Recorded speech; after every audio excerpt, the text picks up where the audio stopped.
A Noite Sandinista foi quando, fevereiro de 1980, nós tivemos uma semana inteira promovida por Dom Evaristo Arns, tá? Arcebispo de São Paulo, depois posteriormente cardeal, que promoveu uma semana da Nicarágua. E foi dividido entre o Tuca, né, o teatro da PUC, ali na rua Monte Alegre, e também em uma propriedade, um sítio, no Embu, que a arquidiocese administrava. As principais lideranças estavam lá no Embu, e o pessoal mais militante, etc., estava na Tuca. Quando no último dia, 28 de julho, eles fazem ali o encerramento de todo o evento, e estava todo mundo. Daniel Ortega estava lá, Lula estava lá, né, Dom Evaristo Arns estava lá, Dom Pedro Casaldaglia estava lá. Só gente boa. Só gente boa. E tem um episódio, né, que vale muito a pena, e tá tudo descrito aqui com minúcias, com detalhes, que o Dom Pedro Casaldaglia recebe um uniforme de guerrilheiro sandinista, ele fica em êxtase, começa a pregar praticamente a mãe Gaia, né, a mãe natureza, e fala que como ele vestido com aquele uniforme, ele tirou a roupa dele e vestiu ali em cima na hora mesmo, ele se sentia como se estivesse paramentado como sacerdote. E falava que não era mais hora de teologia, que era hora de ação. Depois, quem vai fazer o encerramento é Dom Evaristo Arns, ele fala a mesma coisa. Aonde paramos? Não, a coisa não encerra aqui. Nós só estamos começando. Chega de teologia, é hora de ação. E há um grupo que eu sei que está preparado para ir para Nicarágua com as bênçãos do arcebispo para aprender. 28 de fevereiro, faziam 20 dias mais ou menos que o PT tinha acabado de ser fundado. E o PT foi fundado justamente por essa cúpula. O PT é uma criação revolucionária dessas frentes que, inclusive, estavam bebendo em todas essas fontes na América Latina. E aí o Lula vai nessa comitiva junto com o Frei Beto, com outras pessoas, em julho, por aniversário de 1 ano da Revolução Sandinista. E ali que o Lula vira grande amigo de Tomás Borges. O Lula sempre fala dele, é fácil encontrar declarações do Lula falando sobre o Tomás Borges. Ele conhece o Fidel Castro. Nessa ocasião que ele conhece? Nessa ocasião. Né? Foi um fato que eu consegui descobrir cruzando vários livros. E aí, porque existia essa dúvida. Quando que o Lula conheceu o Fidel? Alguns diziam 85, 87. Foi o Frei Beto que apresentou. Olha, é possível que lá no dia o Frei Beto que apresentou, mas ele conheceu em 1980, né? Alguns anos antes do que se discutia.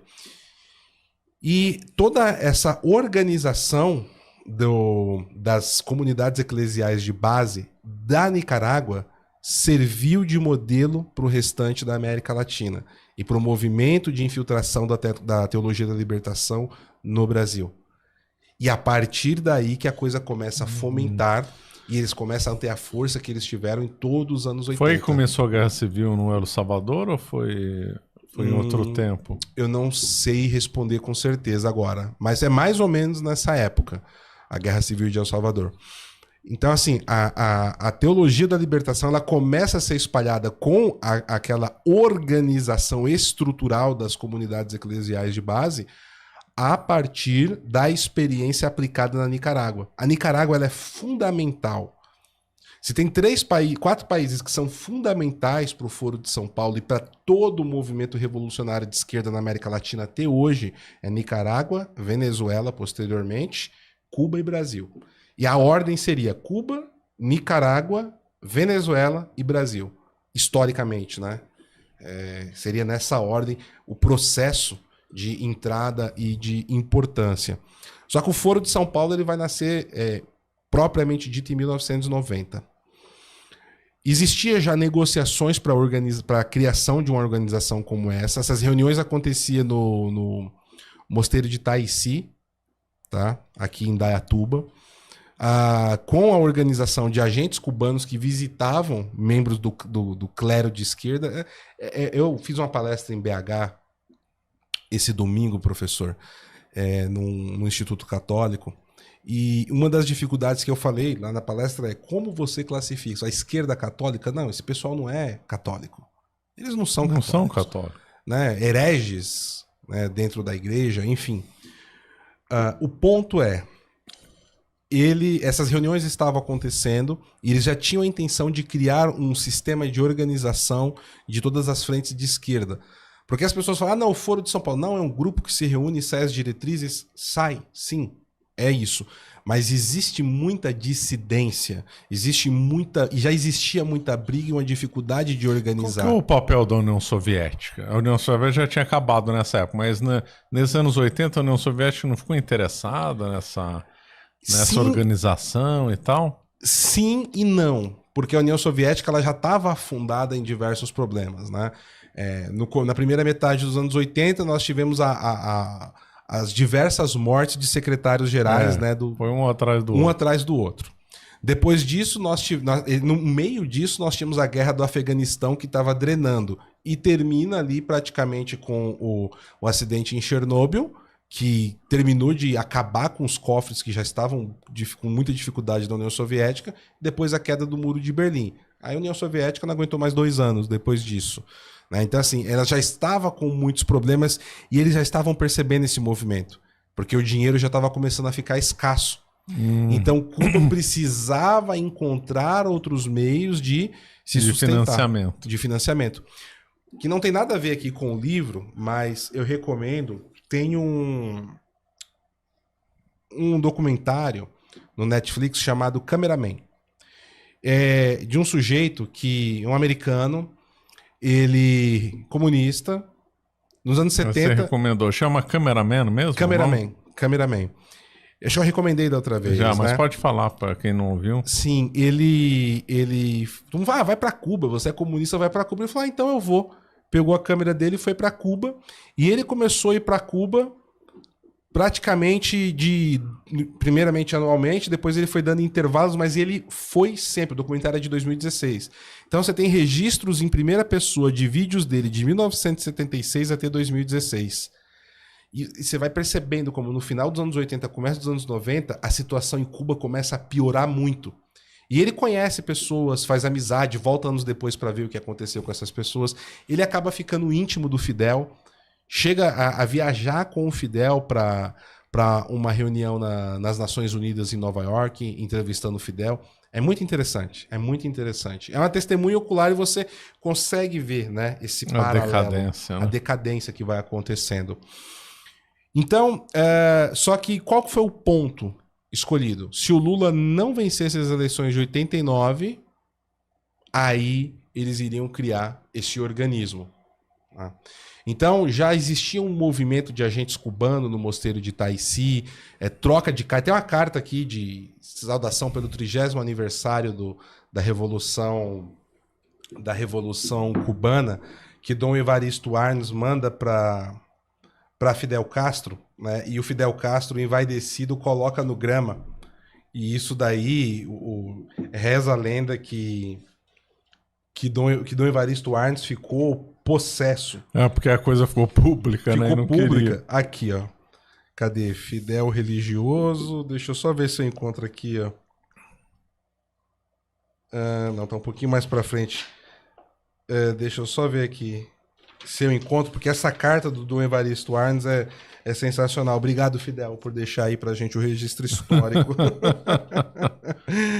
Cadê aqui? Acho que tá nesse capítulo aqui. Aqui, eu encontrei, ó. Página 123, ó. E aí, os agentes estavam aqui já negociando tudo, e aí vão embora o Lula perdeu a eleição, já estavam voltando com a ideia de criar esse organismo, né? E aí o Dom Evaristo Arns manda essa carta. Queridíssimo Fidel, paz e bem. Aproveita a viagem de Frei Beto para lhe enviar um abraço e saudar o povo cubano pela ocasião desde 30º aniversário da Revolução. A fé cristã descobre nas conquistas da Revolução os sinais do reino de Deus que se manifesta em nossos corações e nas estruturas que permitem fazer parte da convivência política uma obra de amor. Infelizmente, ainda não se deram as condições favoráveis para que efetue o nosso encontro. Tenho-o presente diariamente em minhas orações, e peça ao Pai que lhe conceda sempre a graça de conduzir os destinos da pátria, e receba meu fraternal abraço nos festejos pelo 30º aniversário da Revolução Cubana e os votos de um ano novo promissor para seu país. Fraternalmente, Paulo Evaristo Cardeal Arnes. Que vergonha, né? Uma coisa pois é. E é tanto que assustadora. o Fidel, ele chega... Tem um livro de entrevistas que o Frei Beto fez com o Fidel Castro, que o Fidel fala: a teologia da libertação é mais importante para a Revolução Latino-Americana do que o marxismo. Fidel fala isso pro Frei Beto. Tem um livro, chama Entrevistas com Fidel, o livro. É espetacular. E aí, né, como o Lula não vence essa eleição, antes do segundo turno, para se ter uma ideia, o Lula secretamente vai para Havana pegar instruções com o Fidel Castro. O segurança do Fidel coloca isso no livro. Inclusive, tinha um dos principais capos do Fidel Castro, que atendia sobre o codinome de Barbarossa. Ele anuncia o Lula, uma semana antes do segundo turno aqui, como apresento o futuro presidente do Brasil. Tudo bem que ele errou por 13 anos, né? Mas achou que seria por uma semana. Então, assim, é uma das coisas que pouco se fala. O Lula chegou aí presencialmente para Cuba uma semana antes do segundo turno. Imagina, no meio da campanha aqui, para ir pegar instruções com o Fidel Castro. Impressionante. E aí, em julho de 1990, eles fazem uma convocatória de diversos partidos da América Latina, nem todos vieram, e criam ali, né, a primeira reunião, que depois acabou sendo batizada Foro de São Paulo na edição seguinte. E aí é interessante, porque além de estudar as atas... As Farc estavam presentes? Não, as Farc, elas participam da terceira reunião. Em 93 é quando as Farc participam pela primeira vez. Mas tem um vídeo sensacional que está nas notas de rodapé, que eu coloco lá no meu site pessoal, do Hugo Chávez, contando como ele conhece um dos líderes que tinha acabado de morrer das Farc numa reunião do Foro de São Paulo, em São Salvador, El Salvador, né, na capital de El Salvador. E ele fala, tava lá o Lula, tava todo mundo lá, em 96, e o pessoal das Farc lá. Né? Então tem um capítulo aqui que eu dedico só de documentação de ligações das Farc com o Foro de São Paulo, que é uma coisa que tentam negar o tempo inteiro. E as Farc estão intimamente ligadas, tá? Declarações, cruzadas, diretas, documentos. Tem uma carta aqui das Farc para a cúpula do Foro de São Paulo que sumiu da internet. Eu encontrei no Pravda da Rússia. Olha. Essa carta, mas não, calma. Os conservadores cristãos que estão lutando contra os globalistas, professor. Acredita, confia no plano, né? E aí eu fiz questão de colocar a carta inteira no livro, porque eu não sei por quanto tempo, né? Isso vai ficar lá no Pravda, então a gente tem um registro histórico aqui dessa carta guardada nesse livro também. Então sim, as Farc têm ligação, Sendeiro Luminoso e muitas dissidências, muitas brigas, até para escolher o nome Foro de São Paulo. Tem um livro chamado Foro de São Paulo, da própria esquerda também, tá? Ele foi escrito por um dos quadros clássicos, né, do PT no Brasil, e um dos quadros clássicos cubanos também, né? E eles contam como é que foi o processo da criação do Foro de São Paulo, as brigas que tinha entre os partidos, né? Os desentendimentos, as dificuldades. Ele começa a ganhar uma coesão mesmo a partir de 94, 95. Foi mais ou menos a época que o Dr. José Carlos Graça Wagner toma conhecimento em Miami do Foro de São Paulo e traz para o Brasil o tema. Né? Até então estava bem escondido. Aí, nesse período, nós temos um intercâmbio maior com movimentos de esquerda nos Estados Unidos. Não naquela época lá atrás, mas nessa época já começa um intercâmbio maior. O Lula chega aí para Harvard, se eu não estou enganado. Eu até consegui o registro dessa palestra do Lula, coisa raríssima no Brasil. Acho que eu sou uma ou duas pessoas que tem isso daí eu tenho que trabalhar esse material, né? E olha, o Lula era eloquente no começo dos anos 90, hein? A retórica não era ruim, não. Ele dava para enganar muita gente, viu? Não era tão amador, não. Não era amador como era hoje, não, né? Tem um trecho do discurso que ele fala assim, não, por exemplo, eu era operário, eu não conseguia ir no cinema, fazer isso, fazer aquilo com a minha família. De repente eu virei deputado, eu comecei a fazer tudo isso, eu falei, opa, tem alguma coisa errada aqui. Ou seja, não, eu não aceito o meu lugar como político, né? Eu sou um homem das massas, um operário. E o povo batendo palma, né? E é nessa época que começa também um processo mais firme da estratégia das tesouras entre as sociais-democracias e os movimentos comunistas, né? E aqui no Brasil isso se materializou em PT e PSDB. Porque o Fernando Henrique era um marxista histórico, né? Sim. Apoiador do Lula. O Lula panfletava para ele no final do ano 70. Estudou com o Florestan Fernandes, que é outro marxista, né? Sim, então, nesse momento... É tanto que o Fernando Henrique fez de tudo para o Lula ser eleito em 2002. Ele não fez nada pelo José Serra. José Serra, que era um outro comunista também clássico. Foi presidente da UNE e tudo. Totalmente. Né? O pessoal, não, José Serra, da lei do genérico, melhor ministro do Brasil. Não, comunistaço. É que depois eles começam a esconder isso, né? Tem uma entrevista que é maravilhosa do Fernando Henrique, ele tá sendo entrevistado, ele, não, porque eu sou marxista. Aí a dona Ruth Cardoso, não, cala a boca, para de falar isso. Aí ele, não, mas eu vou falar, eu sou marxista mesmo, e não sei o quê. Acho que em 95 ele tinha sido eleito presidente há pouco tempo. A dona Ruth, não, para de falar isso, ele, eu sou mesmo, tal. Não sei se você já viu essa entrevista, professor, não vi, muito boa, é muito boa. É um registro, assim, daqueles clássicos do Fernando Henrique, né? Ele tinha muito vídeo assim que o pessoal fala da Dilma e do Lula, mas ele entregava muita coisa.